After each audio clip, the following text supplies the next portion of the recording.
Kevin Dix ungkap stadion dengan atmosfer paling gila, SUGBK masuk daftar. Di tengah panasnya persaingan sepak bola Eropa, bek Borussia Mönchengladbach Kevin Dix mengungkap pengalamannya menghadapi stadion-stadion dengan atmosfer kompetitif yang benar-benar gila. Bermain di berbagai kompetisi top, termasuk Liga Champions dan Liga Eropa bersama FC Copenhagen, Kevin mengaku telah merasakan teror kandang yang mampu membuat tim tamu gemetar sebelum pertandingan dimulai. Namun dari sekian banyak stadion bersejarah di Eropa, justru 2 stadion di Turki yang disebut Kevin memiliki atmosfer yang paling brutal, Papara Park milik Trabzonspor dan Rams Park milik Galatasaray. Menurutnya, kedua stadion tersebut layak disebut sebagai neraka bagi tim tamu karena terornya bukan hanya terjadi saat pertandingan, tetapi bahkan sejak sesi pemanasan.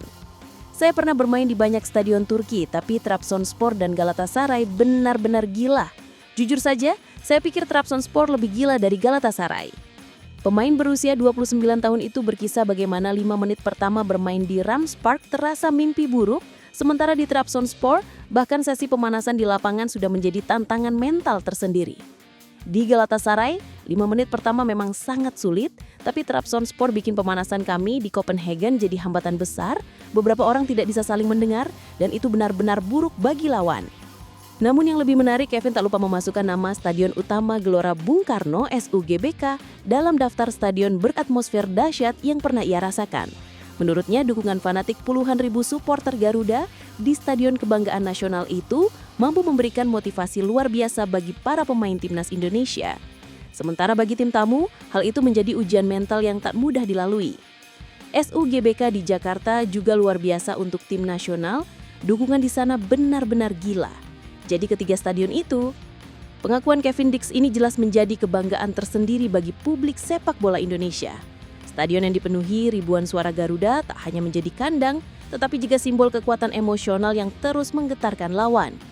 Jika stadion-stadion di Turki menjadi mimpi buruk pemain Eropa, maka SUGBK kini berdiri sejajar sebagai rumah bagi semangat juang dan kebanggaan sepak bola bangsa.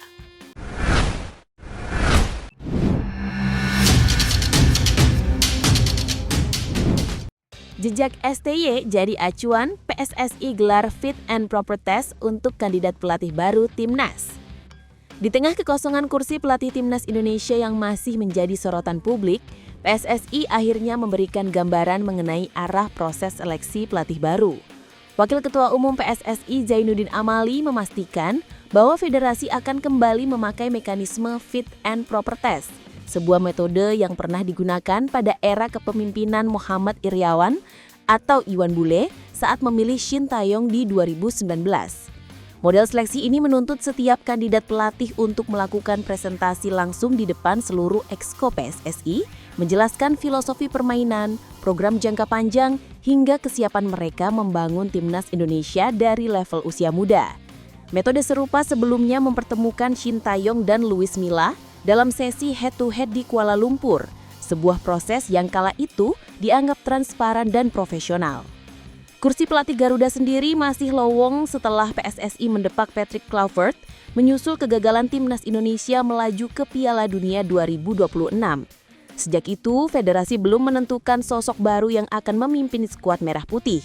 Beberapa nama mulai bermunculan di publik, termasuk pelatih Uzbekistan Timur Kapadze yang ramai diperbincangkan supporter. Namun Amali menegaskan bahwa hingga kini exco belum menerima nama resmi manapun. Prosesnya masih berada di tahap awal, di mana Ketua BTN Sumarji dan Direktur Teknik Alexander Zwiers tengah ditugaskan menyaring kandidat yang layak untuk kemudian dihadapkan ke meja exco. Amali juga menolak berkomentar terkait rumor Kapadze atau nama-nama lainnya, menegaskan bahwa PSSI tidak ingin terburu-buru sebelum daftar kandidat final siap dipresentasikan. Menurut Amali, mekanisme seleksi yang digunakan pada era Iwan Bule terbukti memberikan hasil positif karena memungkinkan exco menilai pelatih secara menyeluruh bukan berdasarkan reputasi dan nama besar semata.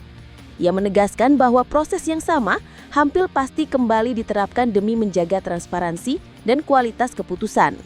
Dengan pengalaman masa lalu sebagai contoh, PSSI ingin memastikan bahwa keputusan memilih pelatih kali ini tidak menjadi blunder baru yang justru menghambat perkembangan sepak bola nasional. Exco ingin memahami sepenuhnya arah, visi dan metode pelatih baru sebelum memberikan mandat memimpin Garuda. Setelah 1 atau 2 nama final muncul, PSSI berjanji akan segera mengumumkannya ke publik. Namun untuk saat ini, federasi memilih berhati-hati dan menjalankan proses bertahap.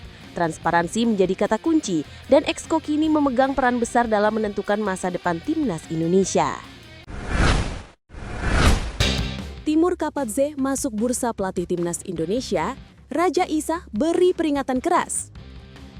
Rumor masuknya Timur Kapadze ke bursa pelatih timnas Indonesia terus memanas. Pelatih berusia 44 tahun itu memang memiliki rekam jejak yang mencolok, mulai dari meloloskan timnas Uzbekistan ke Piala Dunia 2026, membawa Uzbekistan U23 ke Olimpiade Paris 2024, prestasi yang membuat namanya langsung mencuri perhatian publik sepak bola nasional. Namun di balik hiruk-pikuk euforia tersebut muncul peringatan keras dari pengamat sepak bola Malaysia, Raja Isa Raja Akram Shah. Sosok yang sudah 17 tahun malang melintang di Indonesia itu menilai bahwa segudang prestasi Kapadze tidak otomatis menjamin kesuksesan di timnas Indonesia. Menurutnya, sepak bola Indonesia memiliki kultur yang sangat unik sehingga tidak semua pelatih luar cocok menangani Garuda. Raja Isa menegaskan bahwa Kapadze memang salah satu pelatih paling sukses di Uzbekistan saat ini. Namun ia mengingatkan bahwa perbedaan budaya dan karakter sepak bola dapat menjadi hambatan besar. Indonesia, menurutnya bukan sekedar persoalan taktik dan metode latihan. Ia menyoroti bahwa budaya sepak bola Uzbekistan lebih condong ke Eropa, baik dari postur pemain maupun cara bermain. Jika Kapadze datang dengan gaya Eropa murni dan gagal memahami karakter pemain lokal, ia justru bisa kesulitan menghadapi dinamika tim nasional Indonesia. Selain itu, Raja Isa juga menyinggung kondisi mental dan pola pembinaan pemain tanah air yang membutuhkan disiplin keras dan konsistensi tinggi. Ia meragukan apakah Kapadze memiliki pendekatan kedisiplinan sekuat pelatih asal Korea Selatan atau Jepang yang sudah terbukti cocok menangani pemain Indonesia.